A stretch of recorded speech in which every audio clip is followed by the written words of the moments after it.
गरीब केशव बंजारा भया, बालद भरी विचार, मन इच्छा पूर्ण करी, खुद कबीर केशव अवतार। जगत गुरु तत्वदर्शी संत रामपाल जी महाराज जी के सानिध्य में दिव्य धर्म यज्ञ दिवस के उपलक्ष्य में दिनांक 4 से 6 नवंबर 2025 को नेपाल सहित भारत के 13 सतलोक आश्रमों में 3 दिवसीय महासमागम का आयोजन किया जा रहा है। इस पवित्र अवसर पर 3 दिवसीय अखंड पाठ, विशाल भंडारा, विशाल सत्संग समारोह, दहेज मुक्त विवाह व रक्तदान शिविर जैसे कई भव्य कार्यक्रम होंगे, जिसमें निशुल्क नेत्र जांच और दांतों का उपचार किया जाएगा। आप सभी नगर व ग्राम वासियों को इस भव्य और अद्वितीय महासमागम में परिवार सहित सादर आमंत्रित किया जाता है। कृपया आप इस विशाल भंडारे और सत्संग में परिवार सहित पधार कर इस आयोजन की शोभा बढ़ाएं। इस कार्यक्रम का सीधा प्रसारण सतलोक आश्रम श्री धनाना धाम तहसील गुहाना जिला सोनीपत हरियाणा से 6 नवंबर 2025 को सुबह 9:15 बजे से साधना टीवी चैनल और संत रामपाल जी महाराज यूट्यूब चैनल और स्पिरिचुअल लीडर संत रामपाल जी महाराज फेसबुक पेज पर भी किया जाएगा। संत रामपाल जी महाराज एक ऐसे महान संत जिन्होंने अपनी सतभक्ति, तत्व ज्ञान, करुणा और सेवा के बल पर समाज में नई मिसाल कायम की है। संत रामपाल जी महाराज की अगुवाई में उनके सभी सतलोक आश्रमों से समाज कल्याण के अद्भुत कार्यों ने समाज को सुनहरे भविष्य की एक नई उम्मीद दिखाई है। संत रामपाल जी महाराज से नाम दीक्षा लेने के बाद लाखों लोगों की लाइलाज बीमारियां जैसे कैंसर, एड्स आदि ठीक हुई। संत जी के ज्ञान से प्रेरित होकर उनके अनुयायियों ने लाखों यूनिट रक्तदान किया। संत जी ने लाखों बहन बेटियों का दहेज मुक्त विवाह करवाया।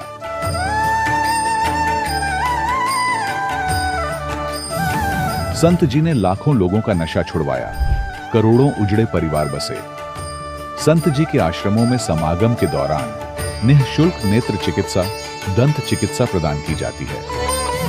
संत रामपाल जी महाराज द्वारा समय समय पर पर्यावरण संरक्षण के उद्देश्य से बड़े स्तर पर वृक्षारोपण किया जाता है।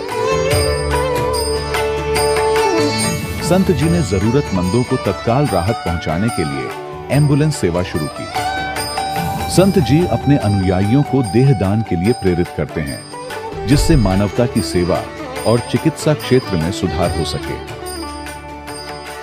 संत रामपाल जी महाराज के सभी आश्रमों में हर रोज निशुल्क भंडारा आयोजित किया जाता है, जहां हर वर्ग, हर जाति और हर धर्म के लोग एक साथ बैठकर भोजन करते हैं।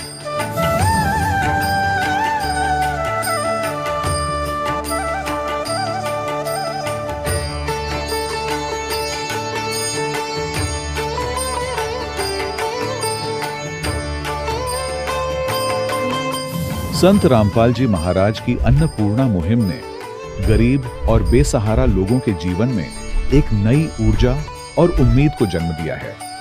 घर घर खाद्य सामग्री और जरूरी मदद पहुंचाकर संत रामपाल जी महाराज ने लोगों को दुख और मजबूरी से लड़ने की ताकत प्रदान की है।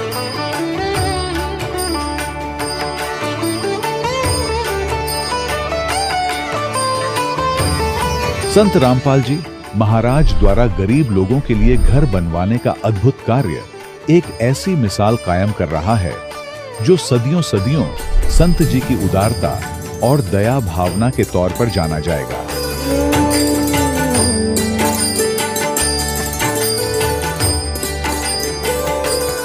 संत रामपाल जी महाराज के आश्रम में हजारों बुजुर्गों को सम्मान और प्यार के साथ जीवन जीने का अवसर मिलता है। उनके खाने, रहने और स्वास्थ्य की पूरी जिम्मेदारी संत रामपाल जी महाराज उठाते हैं। अनाथ बच्चों के लिए संत रामपाल जी महाराज के सभी आश्रम किसी वरदान से कम नहीं। यहाँ उन्हें शिक्षा, संस्कार और भविष्य के लिए बेहतर अवसर प्रदान किए जाते हैं। चाहे बाढ़ हो, भूकंप या महामारी, संत रामपाल जी महाराज और उनके अनुयायी हमेशा ही जरूरतमंदों के लिए सबसे आगे खड़े रहते हैं। कोविड महामारी के दौरान संत रामपाल जी महाराज के आश्रमों से करोड़ों लोगों के लिए भोजन, दवाइयां और जीवन रक्षक सामग्रियां उपलब्ध कराई गई। चाहे गरीब की मदद हो या किसी शोषित और पीड़ित वर्ग के हक और सम्मान की लड़ाई, संत रामपाल जी महाराज ने हमेशा ही उनकी दबी आवाज को सरकारों तक पहुंचाया है और उन्हें उचित न्याय दिलवाने में अहम भूमिका अदा की है। समाज में आध्यात्मिक और सामाजिक मूल्यों के प्रति जागरूकता लाने में संत रामपाल जी महाराज हर कदम पर मानवता के सच्चे सेवक साबित हुए हैं। संत रामपाल जी महाराज का जीवन हमें सिखाता है कि सच्ची सेवा वही है जो निस्वार्थ भाव से की जाए। आइए हम भी इस महान सेवा के कार्य में इस महान संत से जुड़ें और संत रामपाल जी महाराज से नाम दीक्षा लेकर अपने जीवन को धन्य बनाएं।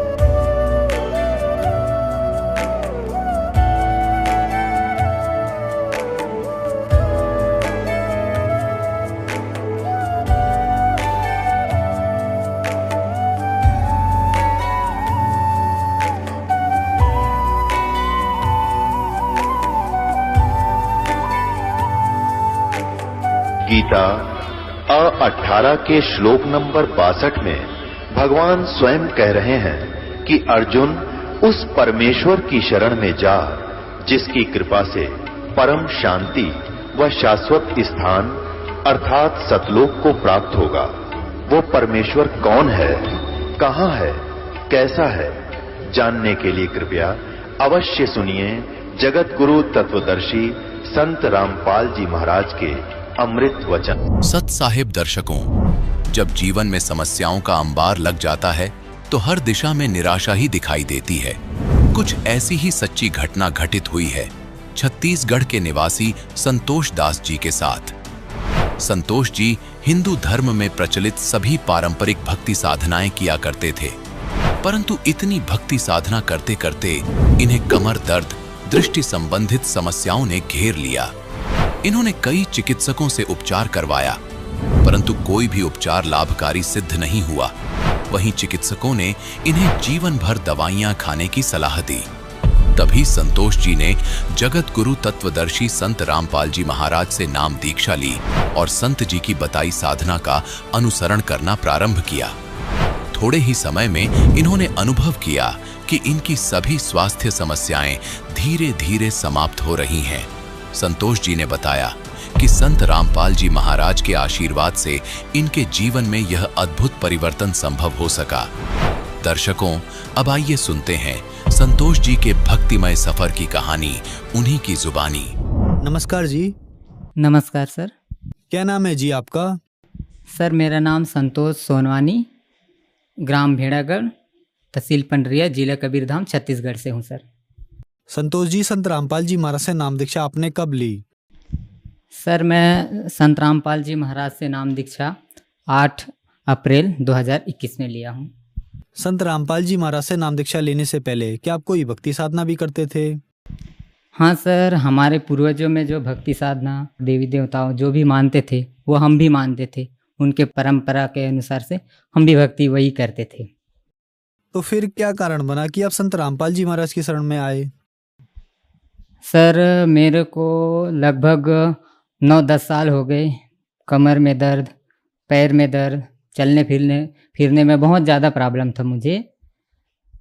छोटे छोटे बच्चे लोग मुझे ऐसा चल रहा है करके हंसते थे, मुझे रोना आ जाता था उसी समय।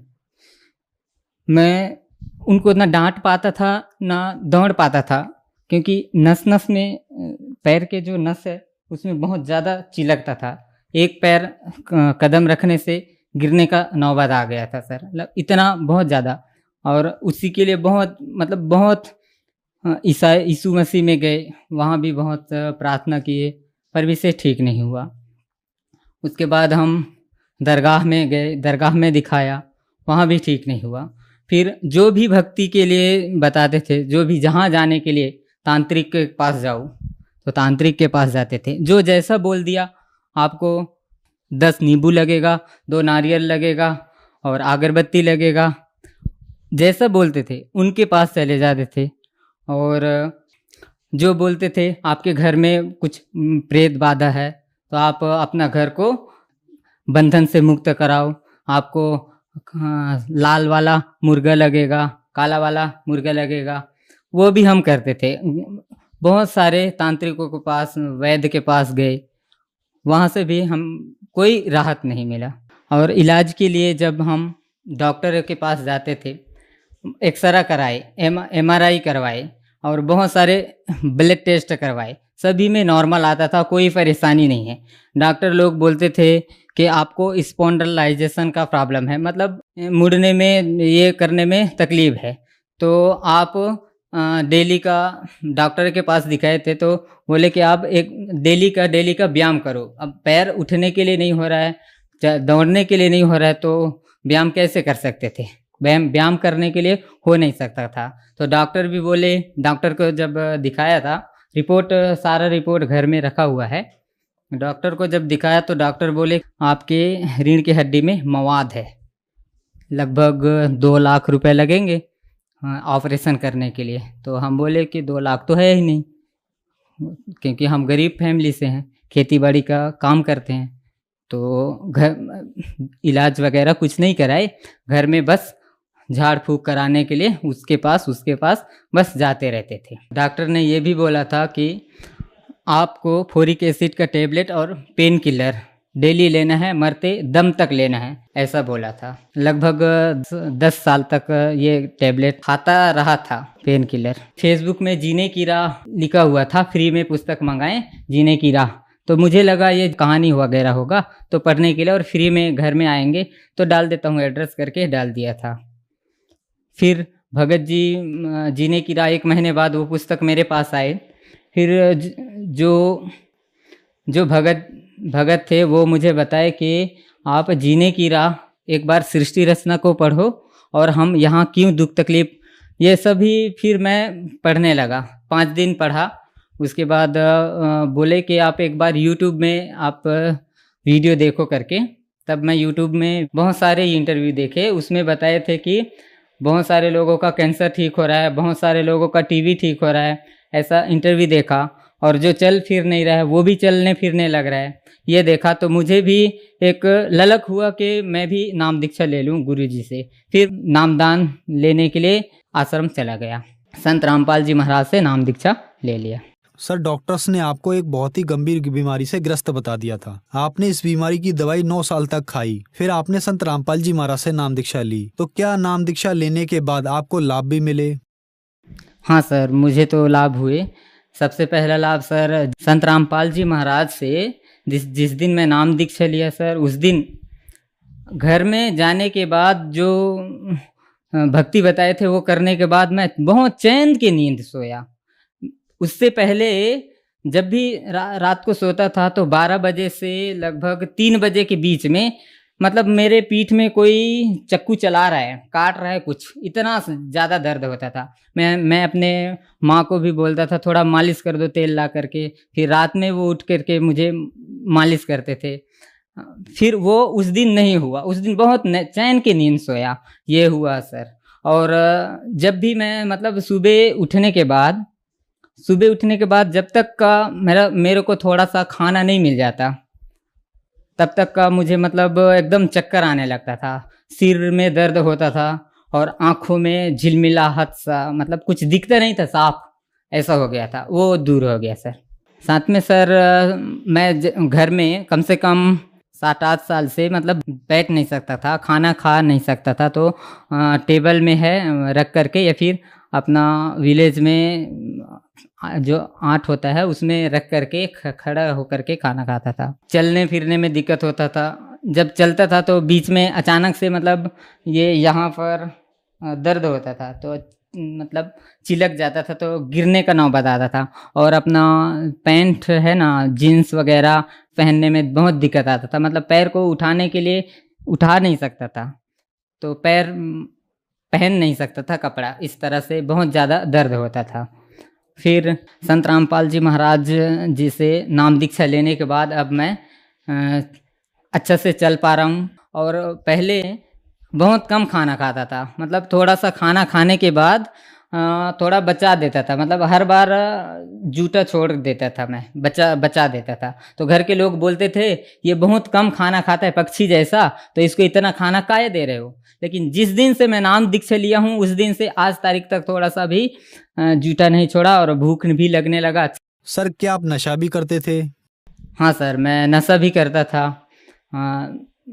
क्योंकि ये दर्द होता था तो हमारे गांव के लोग ज़्यादातर से बोलते थे कि आप ये पी लो तो दर्द गायब हो जाएगा।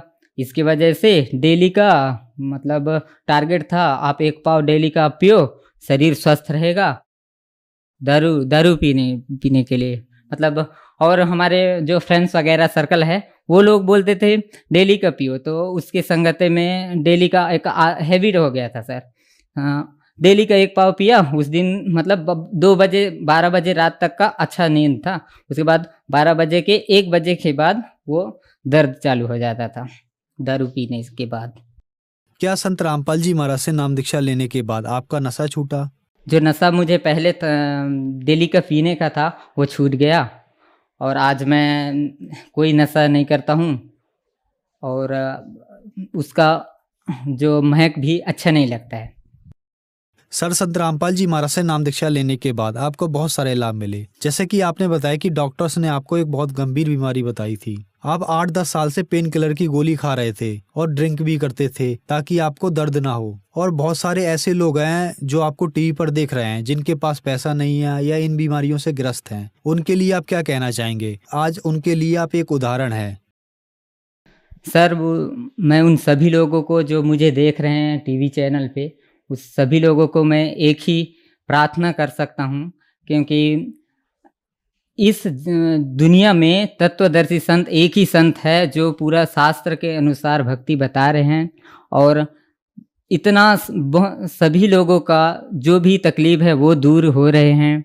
तो आप भी संत रामपाल जी महाराज के शरण में आएं और अपना नाम दीक्षा लें और अपना कल्याण कराएं।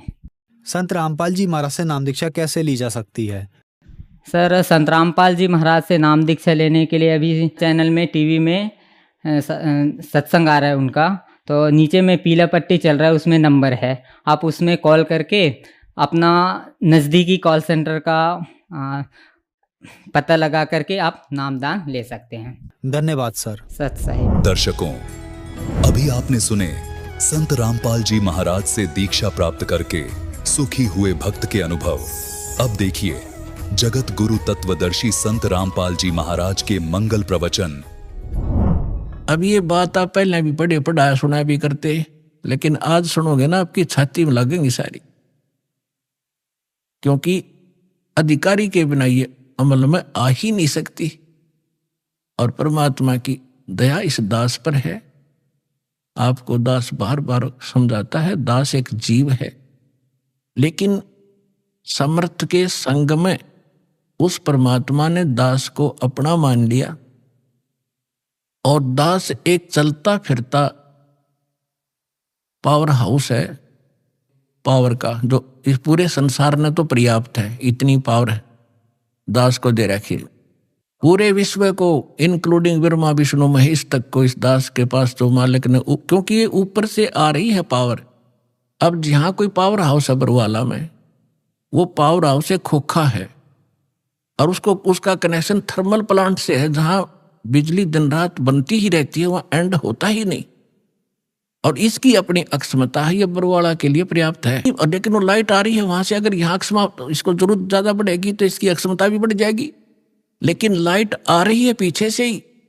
तो उस परम पिता से, कबीर भगवान से, सतलोक से दास के पास वो पावर आ रही है, और आगे कनेक्शन दास आपको उसी पावर से दे रहा है। अब क्या बताते हैं कबीर, जिव्या तो वाहे भली जो रटे हरि नाम, नहीं तो काट के फेंक दियो यो मुख में भलो ना चाम। परमात्मा के नाम के जाप की कितनी महिमा बता रहे परमात्मा। वैसे तो जीव्या बहुत काम आवे, खाना खान में भी काम आवे, और भी कड़वा मीठा चाखण के भी काम आती है। परमात्मा कहते हैं यदि इससे आपने भगवान की भक्ति और उसका गुणगान नहीं किए तो इस चाम की इसे अच्छे जगह पे मुंह तो हम सबसे उत्तम मानने हैं, इसमें कति आवश्यकता। ये जीव ना तय फिर ईसा जुल्म करेगी। कहते हैं अतः पराई आत्मा जीव बांध तलवार, या जीव तलवार का काम करेगी। कोई गरीब एक कमजोर व्यक्ति को एक तगड़ा व्यक्ति बलवान व्यक्ति कोई अपने मुख से ऐसे वचन कह देता है, अब उसके साथ ना प्रतिशोध कर सकता ना उसको कुछ जवाब दे सकता, बैठकर रोता है। उसकी आत्मा को जख्मी कर दिया उस नीच व्यक्ति ने इस जीभ वाली तलवार से, वचन से। तो परमात्मा कहते हैं यदि इस जीव का सदुपयोग नहीं किया, भक्ति नहीं की, तो इसने काट के फेंक दे। अच्छा कितनी महिमा बताइए। फिर क्या बताते हैं कि नर से तू पशुआ की जय गद्दा बैल बनाई, ये 56 भोग कहाँ मन भोरे की तकुर्बी चढ़ने जाई। अब क्या बताते हैं परमात्मा के फिर पीछे तू पशुआ की जय डीजे बैल बनाए, 4 पहर जंगल में डोले तो ना पेट भराए, सर पर सींग दिए मन बोरे धूम तो मच्छर उड़ावे, कंधे जुआ जोते कुआ फिर कोंदों का बुस खावे, फिर पीछे तू खर की जगह कुरडी चरने जावे, टूटी कमर पजावे चढ़े तेरा कागा मां से गिलावे। पुणात्माओं, अभी आपने परमात्मा की वाणी सुनी थी कि ऊंचा दिखे धौलरा मकान और मंडी चित्ती पोल, एक भगवान के भजन बनायु काल मार रहा रोल। अब मनुष्य जीवन दिया है, जैसे विद्यार्थी हो तो माता पिता उसको पूरी सुविधा देंगे, वो निकम्मा वहां पढ़ता है ना पढ़ता है वो उसके आगे बाद में रिजल्ट आएगा जब वो पास फेल होगा। तो इसी प्रकार आप विद्यार्थी हो, मनुष्य जीवन मिला है, भगवान वाले स्कूल के लिए आपको ड्रेस भी न्यारी मिली है। तो इसमें आप यदि सत भक्ति नहीं करते हो तो फिर आपके साथ के बीतेगी। कहते हैं फिर पीछे तू पशुआ की जय दीजे बैल बना। ओए होए।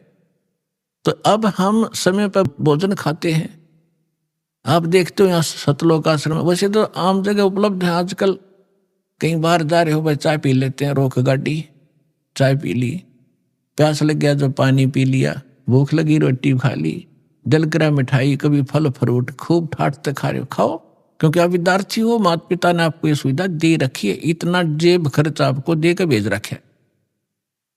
यदि आप वो शिक्षा नहीं ग्रहण करोगे यानी भक्ति नहीं करोगे तो फिर क्या बनोगे? मजदूर बनोगे। आपके बच्चे वहां रेत में लेट रहे होंगे, आप कस्सी से मिट्टी खोद रहे होंगे, तन पर कपड़ा नहीं, समय पर टोक नहीं होगा, जो विद्यार्थी पढ़ते नहीं। तो इसी प्रकार जो इस पढ़ाई को नहीं पढ़ेंगे, क्योंकि पूरा विश्व के वो मानव शरीरधारी प्राणी विद्यार्थी है, तो उससे क्या होगा? फिर पीछे तू पशुआ की जय दीजे बैल बना और 4 पहर जंगल में डोले तेरा तो नहीं उधर बरे। अब तो जब इच्छा हो खाओ पियो, ठीक है खा लो, लेकिन वो जो काम था वो भूल गए कति। और फिर कहते हैं सर पर सींग दिए मन बोरे और दुम तो मच्छर उड़ा।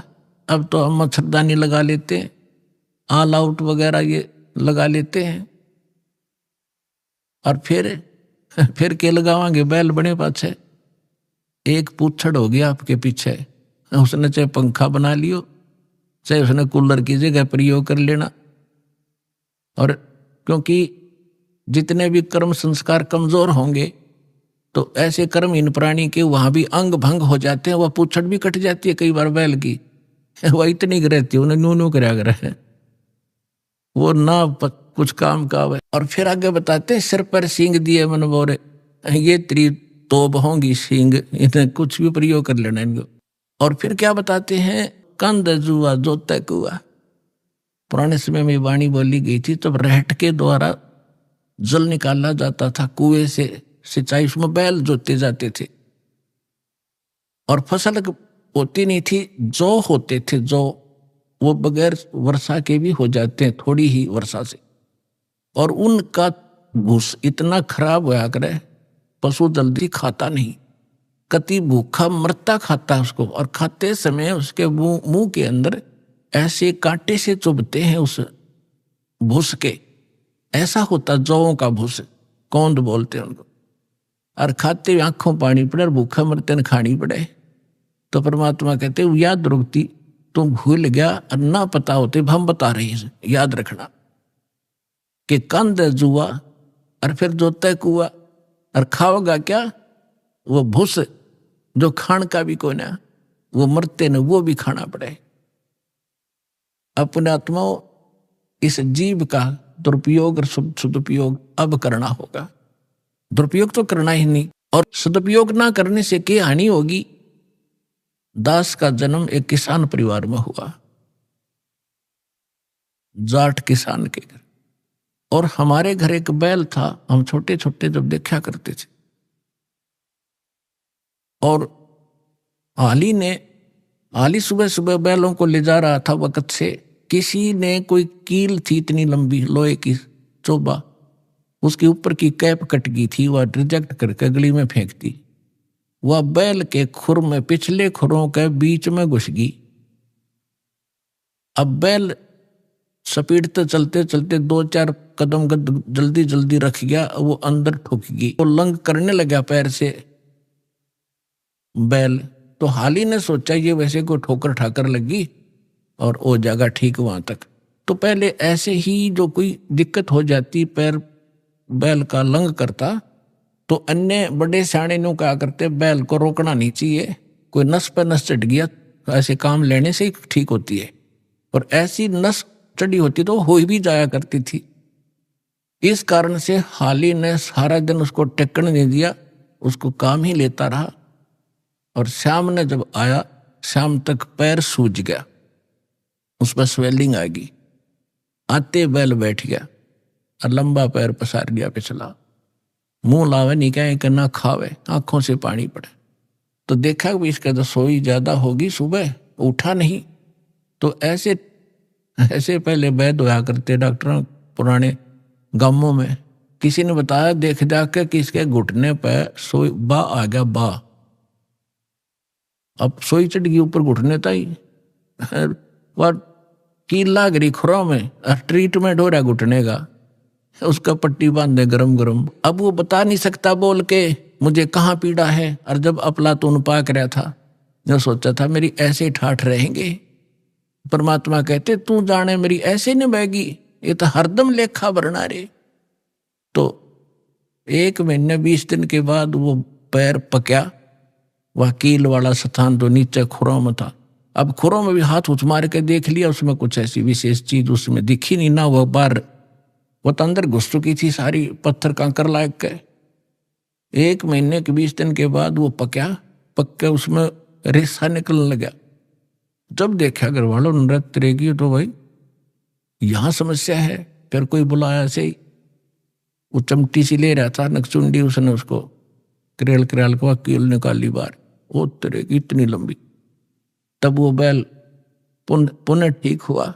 तो पुण्यात्माओं उस दिन के बाद दास का ऐसा झटका लग गया। वो बात फिर बाद याद आने लगी, जब मालिक की वाणी पढ़ने लगे रोंगटे खड़े हो जाते। अब वो ये नहीं बता पा रहा, इस जुबान से जीव का प्रयोग नहीं कर पा रहा, मुझे कहाँ दर्द है और कितनी झेली उसने उस संकट को। तो यहां परमात्मा कहते हैं सुखदेव ने 84 भुगती बना पजावे खरवो, तेरी क्या बुनियाद पुरानी तू पेंडा पंथ पकड़वो हो। ये सूक्ष्म वेद है, इसकी एक एक पंक्ति का एक न्यारा न्यारा अलग अलग अर्थ बनता है। अब क्या बताते हैं कि सुखदेव एक ऋषि हुए हैं, महर्षि, उन्होंने भी 84 लाख योनियों का कष्ट भोगना पड़ा।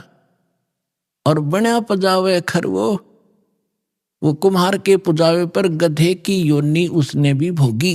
एक समय सुखदेव जी जब उसकी दिव्य दृष्टि काम करने लगी, पीछे आगे का उसको पता लगा, तब वो खुद बता रहे थे कि एक बार में बड़ी साधनाएं की, स्वर्ग भी गया, राजा भी बना, और फिर एक समय में गधे की योनि भोग रहा था। अंधा हो गया, धनी ने छोड़ दिया, कुमार ने 2 डंडे मारे और कर दिया चलता। मैं चलता चलता एक पगडंडी पर जाता जाता जंगल में पहुंच गया। वहां एक नाला था, इक्का दुक्का व्यक्ति वहां से आता जाता था। उस नाले के निकट जाकर मैंने सोचा जंप लगा ले, उसका मुंह फंस गया, आगे मुंह टिक गया, गर्दन और पीछे से कमर फंस गई, उसमें फैट हो गया, पुड़ी बन गया और पैर लटके नीचे। अब वहां किसी ने मुझे निकाला नहीं, क्योंकि सारा दिन में एक आध व्यक्ति जा उस रास्ते से, मेरी पुड़ी बना ली। 1 हफ्ता 10 दिन में भुगत का मेरा भूखा और प्यासा। अब मुझे वो सीन दिखाई देता है, मैं उठकर बैठ जाता हूं, अपनी भक्ति करता हूं। तो यहां परमात्मा कहते हैं सुखदेव ने 84 भक्ति, वो साधना करते करते सुखदेव जैसे ऋषि जो साधना तुम कर रहे थे जिन भगवानों की, उन पूजाओं को करते करते सुखदेव जैसे महर्षि भी 84 लाख योनियों में कष्ट उठा रहे हैं। और आपकी क्या अवकात है, तेरी क्या बुनियाद बनानी। छोटी मोटी मंदिर में घंटी मार के और जय गणेश देवा करके तू पार हो जाएगा, या इस संकट से पार हो जाएगा। तो पेंडा पंथ पकड़े, वो पेंडा यानी मार्ग, पैडा वे ऑफ वर्शिप, पूजा का वो मार्ग, वो रास्ता ग्रहण कर। कौन सा? जो हम बताने आए, जिससे तेरा यहां भी सुख और परलोक भी सुधरे। तो पुण्यात्माओं प्रसंग चला था कि हम परमात्मा से डर कर रहें और उस परमात्मा पर विश्वास करें। और उसने हमें ये सिखाना चाहते हैं कि तुम भगवान पर विश्वासी बनो। अभी आपने परमात्मा के भोग के समय परमात्मा की वाणी सुनी थी, मोकू का ढूंढे रे बंदे मैं तो तेरे पास में। सब कुछ नकारा करके क्या बताया है, कहे कबीर सुनो भी साधो, मैं तो हूं विश्वास में। यदि आपको यह विश्वास हो गया Kabir is God, Kabir is supreme God, तो राहत भगवान देगा। और जय आपके मन में शंका संशय रहेगी तो मालिक सहारा दे नहीं पाओगा, आप केवल वर्क डन ही प्राप्त करोगे। तो उसके लिए दास का प्रयत्न रहता है कि आपके हृदय में सब शंका हटा के और परमात्मा को परमात्मा जचा दूं, और तभी आप आगे बढ़ोगे। जब आपको विश्वास होगा कबीर इज गॉड, इसलिए रह रह कर ये सत्संग सुनाए जाते हैं, प्रमाण दिखाए जाते हैं, ताकि आपकी शंका जट कति मूल से नष्ट हो जाए। और फिर कबीर साहब रह जाएगा। आज तो हम उसको कवि समझ कर रिजेक्ट करे बैठे थे, लाल को कौड़ी समझ रहे थे और कौड़ियों की गठड़ी बांध रखी थी। 36 प्रकार के देवता पूजा करते, उनको लाल समझ के हम डले ढो रहे थे। परमात्मा कहते हैं चारों युग में मेरे संत पुकारे, और कोक कहा हम हेल रे, हीरे माणक मोती बरसे, ये जग सुगता ढेल रे। हम चारों युगों में ये ज्ञान बताया कर चले गए, हमारा किसी ने नहीं सुना। ये पर भी लेन जात है दुनिया, हमारा ज्ञान किन्हें ना सुनिया। ये केदारनाथ पर जाकर मर गए हजारों की संख्या में, और हमारा ज्ञान किन्हें नहीं सुनिया। कितना आसान तरीका, कैसी यहाँ परमात्मा ने अपने बच्चों के लिए सुविधा दे रखी है। ये आपका पिता है, ये आपके पिता का घर है। अपने पिता के घर पर ये सुख प्राप्त हो सकते, इस पृथ्वी पर आपको मिलेंगे नहीं। तो प्रसंग चल रहा है, परमात्मा ये सिद्ध करना चाहते थे। परमेश्वर कबीर साहब जी एक झोपड़ी रहा करते थे, कपड़ा बुना करते थे, और कपड़े के बुनाई की जो मेहनताना आता था उसी से अपना परिवार पोषण करके दिखाते थे। परमात्मा का अपना कोई निजी परिवार नहीं था, उसका तो सारी सृष्टि परिवार है। उनका पत्नी नहीं थी, 2 बच्चे आपको बताया था, सत्संग में बहुत बार बताता है दास। लड़का एक लड़की, किसी की फड़क निकालने के लिए वह जीवित करे थे, और वो बच्चे फिर अपने बेटा बेटी रूप में रखे थे। 2 माता पिता थे, मुंह बोले, जन्म नहीं था उनसे मालिक का। वो निसंतान थे, कमल के फूल पर परमात्मा सतलोक से आकर विराजमान हुए थे, एक ऋषि स्वरूप धारण करके वहां से उठा ले गए थे। तो वो सब लीला करते हुए युवा हुए तो दुल्हे का काम करने लगे, धारण कहलाए। परमात्मा कहते मात पिता मेरे कुछ नाही, ना मेरे गरदासी, हर दुल्हे का पुत्र आण को आया, जगत करे मेरी ऐसी। तो परमात्मा उस समय ये ज्ञान दिया करते थे और साथ में ये एक रिहर्सल, एक एग्जाम्पल कोड करके चले गए कि संसार में मेरे तो निर्धन कोई नहीं हो सकता, और निर्धन होकर भी नीत साबित रखे। जैसे दास ने बताया था कि आपको यहां बुलाने का उद्देश्य है कि आपको सब क्रियाओं से परिचित कराऊं, परमात्मा के लाभ को प्राप्त लेने की विधि आपके हृदय में जचाऊं, ताकि आपकी नीत साबित हो, दान करण की नीत बने। और धर्म दान करे बिना उभर नहीं सकते आप। जैसे दास ने कहा था कि किसान ने फसल भी बो दी, बीज बो दिया और खाद पानी डालिया नहीं तो सफल नहीं हो सकता। ओनली केवल मंत्र देण मात्र थे आप सफल नहीं होगे। इसमें खाद पानी है, ये तो बीज है, मंत्र जो तीनों मंत्र है, और इसमें ये पांचों यज्ञ समझो खाद पानी है, तो ये प्रॉपर डालने पड़ेंगे। जैसे दास आपको गाइडलाइन बताता है परमात्मा की बताई हुई, तब आपकी भक्ति रूपी फसल पूरी होगी। तो उसके लिए परमात्मा भी यही क्रिया कराया करते हैं। जितना मेहनताना मिलता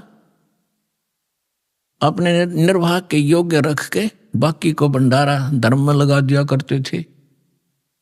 कहीं सत्संग करने लग जाते वहां भंडारा कर देते थे। अब परमात्मा साथ साथ एक तत्वदर्शी संत की भूमिका भी कराया करें, वो उनके विधान में है, उनकी लीला में है।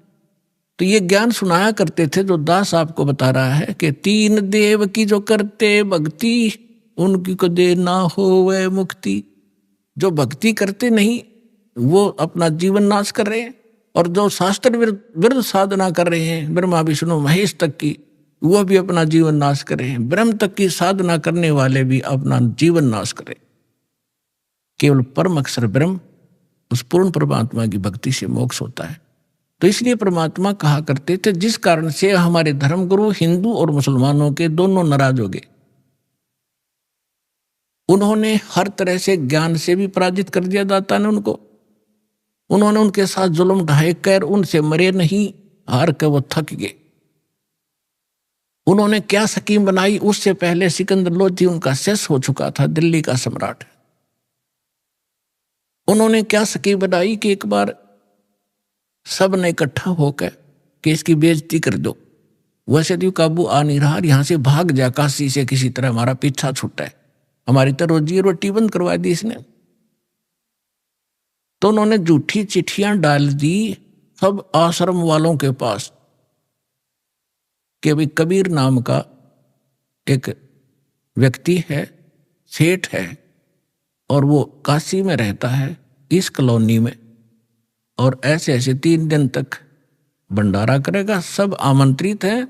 और साथ में एक और लिख दिया कि 1 असरफी यानी 10 ग्राम सोना, और साथ में एक दोहर यानी बहुत बढ़िया कंबल टाइप होता था, पहले दौर बोले आते, वो प्रत्येक खाने के बाद दक्षिणा में दी जाएगी। तो ये साधु संत बेचारे इसे पेट भर होया करते। इन सब चेले श्रृंगार लिए, चलो लुल्ला लंगड़ा था बिठा लिया गया आश्रम में, जो बैठा था अंधा काना कि सारे चलो, प्रत्येक खाने के बाद 1 असरफी मिल लेगी, 1 दौर मिल लेगी, और वह अपने जो उनका हेड मुखिया उसके पास जमा होती, फिर वो चीज उसको देते और बढ़िया भोजन मिलेगा। तो कहते हैं 18 लाख आदमी आगे, ये साधु संत फकीर सारे गिरीपुरी सब मंडलेश्वर। अब सुबह सुबह रविदास जी और कबीर साहब तकरीबन इकट्ठे रहते थे सारा दिन लगभग। तो सुबह सुबह रविदास जी घर से उठे, देखा बाहर मेला भर रहा, भाई पूछा कहाँ से आए हो तुम, कौन हो, क्या फंक्शन है आज तुम्हारा ये इकट्ठा होने का। तो वो बाबा लोग कहते हैं कि काशी वाले तुम कौन सी दुनिया में रहते हो, तुम्हें पता नहीं, हम इतनी दूर से आ गए कि यहाँ कबीर नाम का कोई सेठ है, और ऐसी उस कॉलोनी में रहता, जुलाहों वाली कॉलोनी के पास। नीरू का पुत्र है। उसमें पूरी डिटेल बता रखी कि ब्रह्मराज जाके चले, और उसने ये भंडारा कर रखा है 3 दिन का, और साथ में ऐसा ऐसा लिखा है, और तुमको पता नहीं बनारस के बनारस में। अब रविदास जी तो समझ गया कि ये किसी ढीठ आदमी की बकवाद है, राज तो नाश पीट दिया इसने, दुनिया आ गई निरी। रविदास जी पहुंचे परमात्मा वाली झोपड़ी में और कहने लगे, महाराज जी आज तो नाश हो गया, काशी छूटेगी। क्या हुआ बताते हैं कि किसी ने झूठी चिट्ठी लिख रखी है आपके नाम तय, और न्यू लिख रखा है 18 लाख आदमी आगे हैं, और न्यू लिख रखा है कि एक असरफी देगा, प्रत्येक खाने के बाद 1-2 और दक्षिणा मिलेगी। इस लालच में गिनती नहीं होती, इतने आ रही है। परमात्मा बोले, रविदास एक कुंडी लाले भीतर थे और बैठ जा, आप वहां जावाएं को नहीं, आप चले जाएंगे टक्कर मार के। रविदास जी बैठ के ने बोला, भक्ति करे, आपत्ति में भगवान याद करना चाहिए, मैं भी माला जपू तो भी बैठ जाए, आप भी बैठो। अब परमात्मा वहां बैठे, रविदास जी ने देखे ये माला जपे हैं, और परमात्मा पहुंचे सतलोक में। वहां से फोन कर दिया कि मारे हूं, तैयार करो फटाफट। सतलोक से उन्हीं आत्माओं से 9 लाख तो बैल बनाए, और उनके ऊपर बना बना भोजन, जलेबी, कचौड़ी, पकौड़ी, हलवे, पूरी, वहां तो सदा न्यू का न्यू है बना बनाया, और लाद के 1 सेकंड में पहुंच गए वहां। गंगा के परले पास से खड़े हो गया आके, दुख जुड़ो तू बोल बोल, और फिर गंगा से आगे आना था। वह गंगा इतनी फुल स्विम पर चल रही थी, एकदम पानी 1.5 फुट हो गया। दुनिया देख रहा, इतनी एकदम डाउनफॉल, गंगा में पहली बार देख रहे हैं हम, जल नीचे उतर गया। तो उधर से क्या देख रहे हैं, घाट में का नर्रे बैल आने लग रहे हैं, सब देखें खड़े हो कर, ये कौन आ गया। और दूसरा रूप बना लिया परमात्मा ने, और केशव नाम बताया अपना, एक व्यापारी का। पहले बंजारे होते थे, बंजारे बिजनेस किया करते थे बैलों के ऊपर, जैसे गधों पर बोरे होते ऐसे बैलों पर लादा करते थे, यही ट्रांसपोर्टेशन का साधन था। आजकल तो ट्रकों से होती है, फिर बैलगाड़ियों से शुरू होगी थी, लेकिन पहले बैलों के ऊपर, जंगलों में रास्ते थे नहीं, जंगलों में से निकाल ले जाते, आगे पीछे बैल लगा के जैसे ऊंट बांध लिया करें। तो उस समय ऐसे बंजारे लोग बिजनेस किया करते थे। किसी मंडी से गुड़ ले आते, उसको वहां बेचते जहां गुड़ नहीं होता था, तो उनको बंजारा बोलते थे।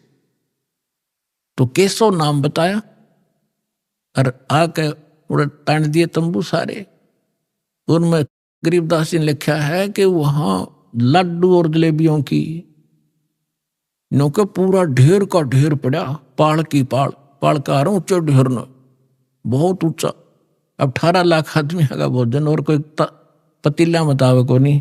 तंबू बिछा कर बढ़िया कपड़े नीचे, और सुंदर तंबू टेंट, सुंदर ऐसे चमकीले, धूल भी ना लग गया उनके। कर दिया भंडारा शुरू। उधर से सिकंदर लोधी के पास भी चिट्ठी भेज दी, अगी उसने भगवान मान्य था, आ जाएगा देख लेगा, यू भाग्य पाओगा यहां से। सिकंदर लोधी शेख तकी के साथ वहां आ गया, वहां देखा तो जय जयकार हो रही, भंडारा शुरू हो गया। अब शेख तकी की तमाशी मर गई, पेट पकड़ कर बैठ गया। उतने सोच कहा था कि आज पता लग जाए सिकंदर लोधी ने, इसने अल्लाह कहा करता यू। और जब देखा कि ये भंडारा कौन कर रहा, किसी से पूछा तो पता लगा कि यहाँ केशव नाम का व्यक्ति बैठा है। न्यू कहे, मैं उसका पगड़ी बदल यार हूं, कबीर जी का पगड़ी बदल मित्र हूं। और ये राजा ने जब पूछा कि आप कौन हो, कि केशव नाम है मेरा, कबीर साहब आपका क्या लगते हैं, कि मेरा मित्र है वो, पगड़ी बदल यार हूं मैं उसका। मेरे पास भी एक चिट्ठी गई थी उनकी कि कुछ छोटा सा भंडारा करना है, कुछ सामान लेते आइएगा मित्र। अब वो शेख तकी ने कह रहा, इसने छोटा भंडारा कहे, ये तो बेगन है वह, फिर तो वहीं बैठ गया। फिर सिकंदर लोधी ने तो दर्शन करने थे अपने परमपिता के, तो उससे पूछा कि भगवान कहाँ है, कबीर साहब कहाँ है। केशव से पूछा, केशव ने कहा उनका दास जो बैठा है, उनको क्या आवश्यकता आने की, मौज है, आएंगे जब आ जाएंगे। मर्जी के मालिक है। तो सिकंदर लोधी ने सोचा भाई इतनी दूर आया हूं, पहले दर्शन करूं। उनकी झोंपड़ी पता करके वहां पहुंचे। साथ में अंगरक्षक हाथी पर बैठ कर गए। तो जाके नीचे उतर के सिकंदर लोधी ने तो दरवाजा खटखटाया। रविदास जी कहने लगे महाराज जी तो आगे दिखे। वो आगे दिखे, वहां से चलकर ढूंढ ली झोंपड़ी अपनी। कबीर साहब बोले बोला मत, पिटन दे कवाड़े ने। तब सिकंदर लोधी ने कहा कि हे भगवान, हे अल्लाह के रूप, दरवाजा खोलो। परमात्मा बोले, वो तो जाने जानते पता था। फिर ने कहा कि मैं, परमात्मा ने बोला कौन है भाई तू? कि मैं आपका दास हूं, सिकंदर दिल्ली से आया, एक बार दरवाजा खोलो परवरदिगार।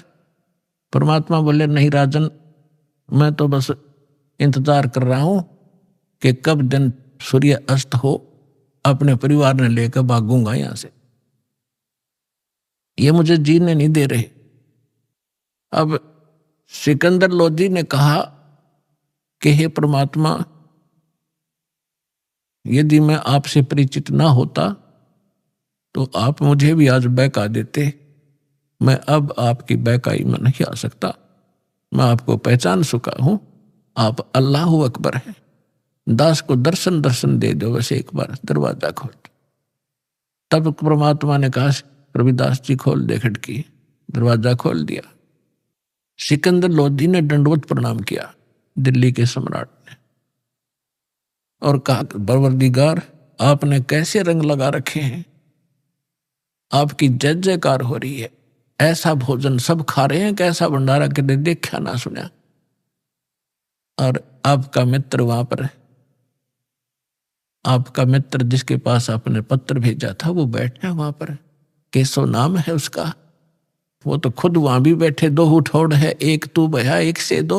सिकंदर लोधी ने कहा भगवान एक बार दर्शन दो। आपके दर्शनाभिलाषी वहां भक्त श्रद्धालु बैठे हैं, खाना भी खा रहे हैं, और ये पूछ रहे हैं वो कबीर कौन है जो इतना गजब का भोजन आहार आज तक देखा ना सुना, और ऐसा समर्थ वो कौन है, एक 10-10 ग्राम सोना भी दे रहा है और एक कंबल भी दे रहा है प्रत्येक खाने के बाद। तो नकलिया ने अच्छा खाया होगा खाना एक दिन में, वो लेने के मारे दक्षिणा। तो उसके घर में के भंडार में कोई कमी है? उस दाता की सारी सृष्टि का पालनहार, असंख्य ब्रह्मांडों का पालनहार, तीनों लोकों में प्रवेश करके जो सबका धारण पोषण करता है, ये वो परमात्मा।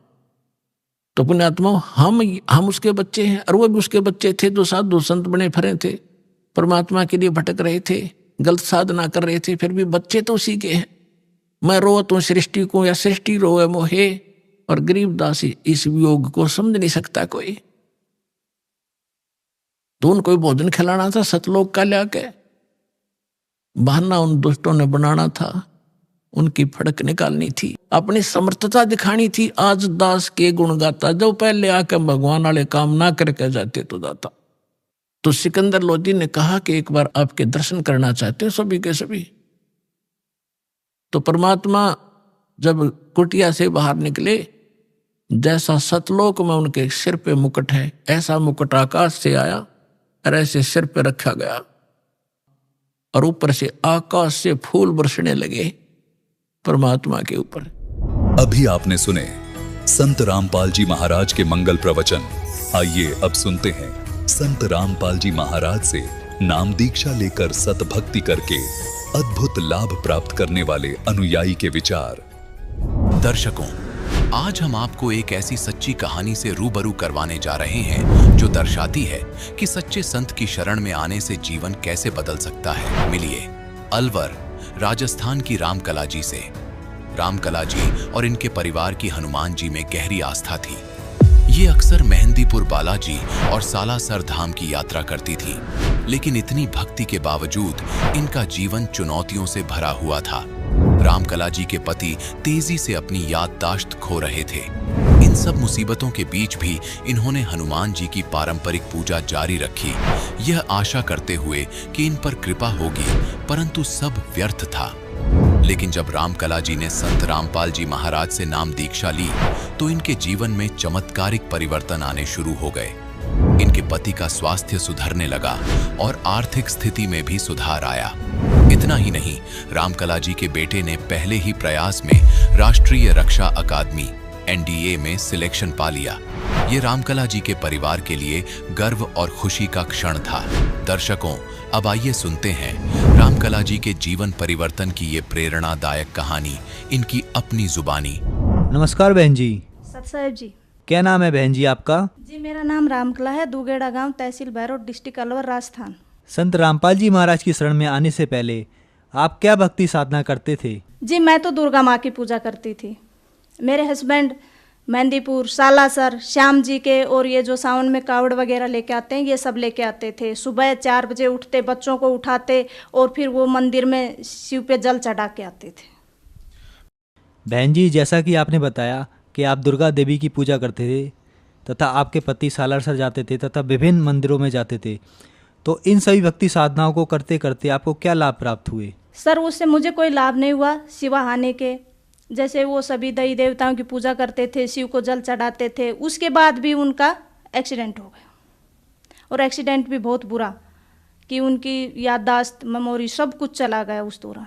फिर किसी पंडित जी ने बताया उनको कि भाई तुम लोग इनको जो बजरंगबली है ना, इनको मंगलवार और शनिवार को सिंदूर लगा के आया करो। तो हमारे पास में सिटी है भैरोड, वो लोग वहाँ पे जाते सिंदूर लेके और तेल और सिंदूर मिला के उसको पूरे को लेप करके आते ऐसे। फिर भी उनको कोई लाभ नहीं हुआ, याददाश्त चली गई उनकी, बोलते नहीं थे। सिर्फ इतना बोलते थे कि मैं और मेरे दोनों बच्चे उसकी भाषा को समझ सकते थे, बाकी कोई नहीं। अनजान लोग तो उनको शराबी बोलते थे, हालांकि उसने कभी नशा नहीं किया। तो सर उनके एक्सीडेंट के बाद हमारे कमाने वाला कोई था नहीं और कंडीशन बहुत ख़राब हो गई थी। 1.5 साल तक हम लोग जयपुर SMS के चक्कर काटते रहे। डॉक्टरों ने कहा कि भाई इनकी याददाश्त आ भी सकती है, नहीं भी आएगी।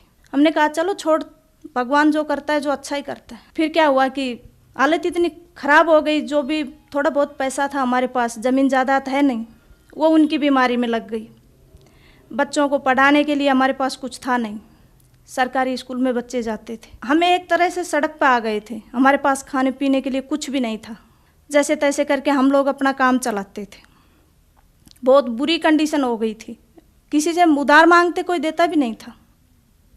सब लोग बोलते थे कहाँ से देगा, ये तो पागल हो गया, मेंटल हो गया। और हकीकत में मेंटल हो गया था वो, क्योंकि याददाश्त चली गई थी उनकी। डॉक्टरों ने मना कर दिया था कि नहीं बोलेगा ये। फिर उसके बाद एक पंडित ने उसको बताया कि इसको कुत्ता और खाएगा।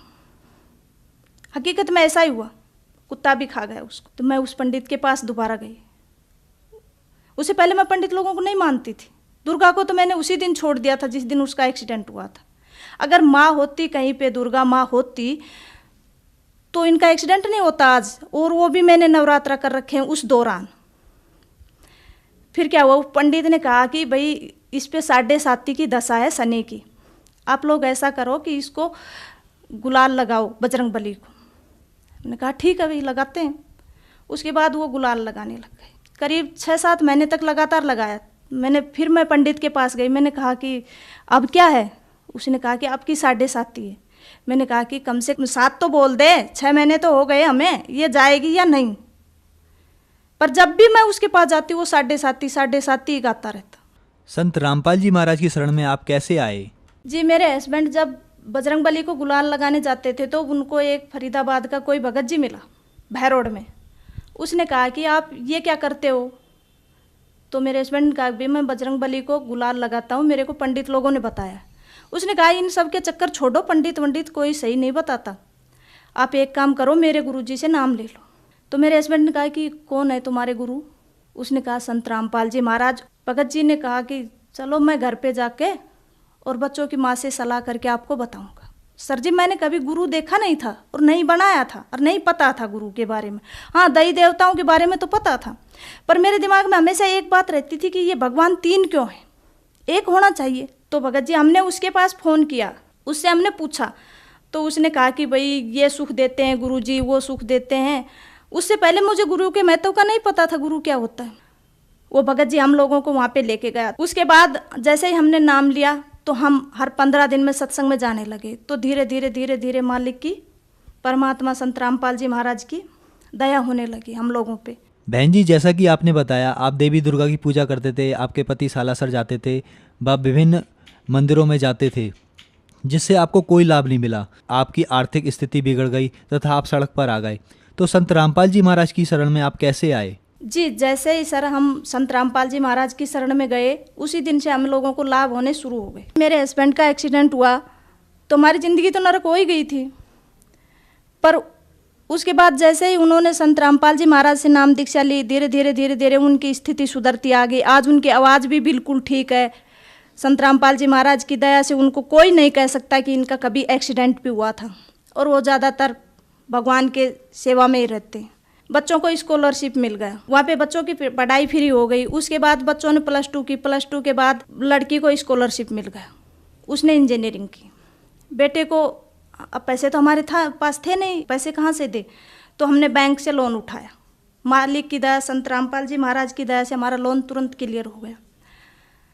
जैसे ही मेरे बच्चे ने, लड़के ने मेरे ने 2 साल तक बीटेक की, उसके बाद उसने NDA का फॉर्म भर दिया, उसने एग्ज़ाम दिया। एग्ज़ाम देने के बाद में संत रामपाल जी महाराज परमात्मा की इतनी दया हुई कि उसका सिलेक्शन हो गया। बाकी ऐसी किस्मत कहाँ है कि एक गरीब का बच्चा जो सड़क छाप था वो उसका NDA में सेलेक्ट हो जाए, पर वो भी संत रामपाल जी महाराज की दया थी। अच्छा, उसके बाद उसका इंटरव्यू हुआ बेंगलोर, 14 दिन चला। इंटरव्यू में वो 13 दिन क्लियर कर दिए, 14 दिन वो रह गया हल्का सा मेडिकल में। उसने वहाँ से फ़ोन किया कि माँ मैं इंटरव्यू में रह गया। मैंने कहा बेटे घर पे आ जा। घर आ गया।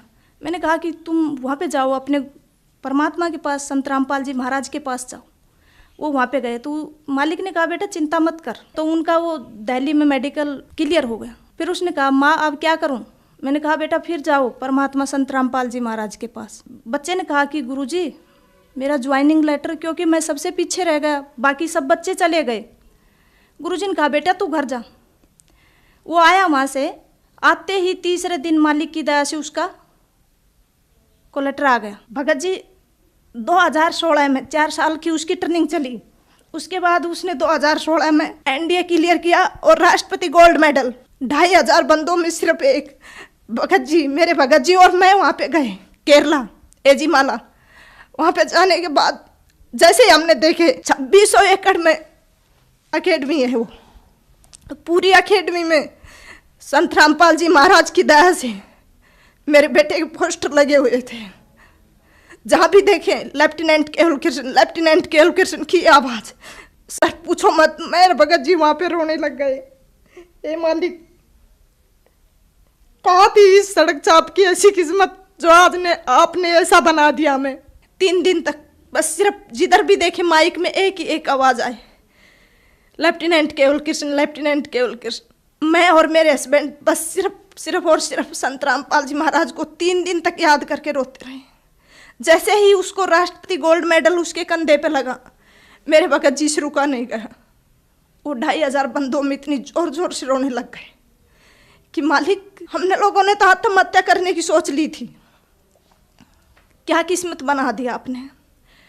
सर आज मैं मेरे गांव में सबसे ज़्यादा खुश नसीब हूँ, क्योंकि मेरे साथ भगवान है, मेरे परमात्मा है। और शायद मैं ये कहूँगी कि मेरी जोड़ी छोटी पड़ गई, परमात्मा ने मुझे इतना दे दिया। उम्मीद नहीं थी, नहीं मेरी किस्मत इतनी अच्छी नहीं थी कि भगवान मुझे इतना दे देगा।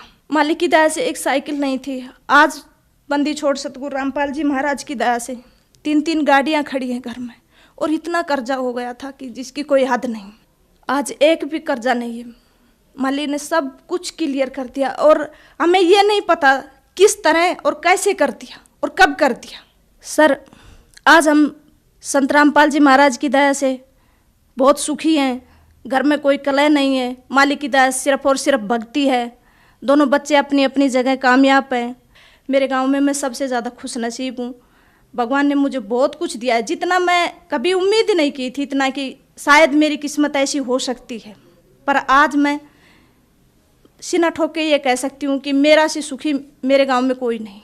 बहन जी, जैसा कि आपने बताया कि संत रामपाल जी महाराज से नाम दीक्षा लेने के बाद आपका उजड़ा हुआ परिवार संत रामपाल जी महाराज ने पुनः बसा दिया। आपके ही जैसे संसार में बहुत सारे दुखी लोग हैं, तो आप भक्त समाज को और उन दुखी लोगों को क्या संदेश देना चाहते हैं?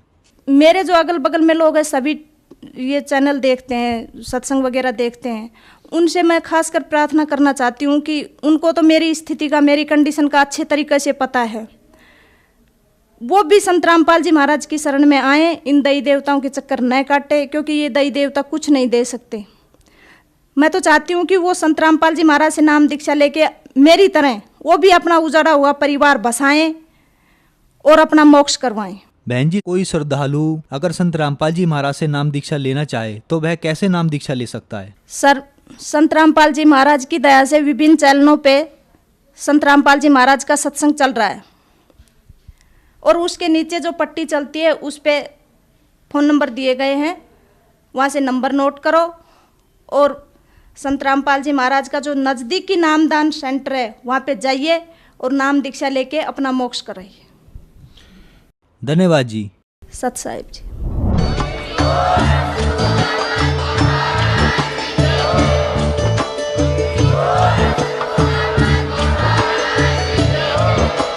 आप सुन रहे थे जगत गुरु तत्वदर्शी संत रामपाल जी महाराज जी के मंगल प्रवचन। अधिक जानकारी के लिए विजिट कीजिए हमारी वेबसाइट www.jagatgururampalji.org। संत रामपाल जी महाराज जी के शुभ आशीर्वाद से पूरे विश्व भर में 500 से भी ज्यादा नाम दीक्षा केंद्र हैं, जिन पर संत रामपाल जी महाराज जी द्वारा ऑनलाइन निशुल्क नाम दीक्षा दी जा रही है। अपने नजदीकी नाम दीक्षा केंद्र का पता करने के लिए संपर्क करें 8222880541।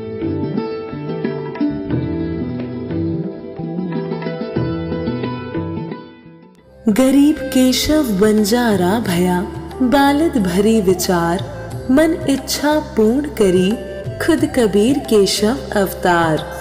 जगत गुरु तत्वदर्शी संत रामपाल जी महाराज जी के सानिध्य में दिव्य धर्म यज्ञ दिवस के उपलक्ष्य में दिनांक 4 से 6 नवंबर 2025 को नेपाल सहित भारत के 13 सतलोक आश्रमों में 3 दिवसीय महासमागम का आयोजन किया जा रहा है। इस पवित्र अवसर पर 3 दिवसीय अखंड पाठ, विशाल भंडारा, विशाल सत्संग समारोह, दहेज मुक्त विवाह व रक्तदान शिविर जैसे कई भव्य कार्यक्रम होंगे, जिसमें निशुल्क नेत्र जांच और दांतों का उपचार किया जाएगा। आप सभी नगर व ग्राम वासियों को इस भव्य और अद्वितीय महासमागम में परिवार सहित सादर आमंत्रित किया जाता है। कृपया आप इस विशाल भंडारे और सत्संग में परिवार सहित पधार कर इस आयोजन की शोभा बढ़ाएं। इस कार्यक्रम का सीधा प्रसारण सतलोक आश्रम श्री धनाना धाम तहसील गुहाना जिला सोनीपत हरियाणा से 6 नवंबर 2025 को सुबह 9:15 बजे से साधना टीवी चैनल और संत रामपाल जी महाराज यूट्यूब चैनल और स्पिरिचुअल लीडर संत रामपाल जी महाराज फेसबुक पेज पर भी किया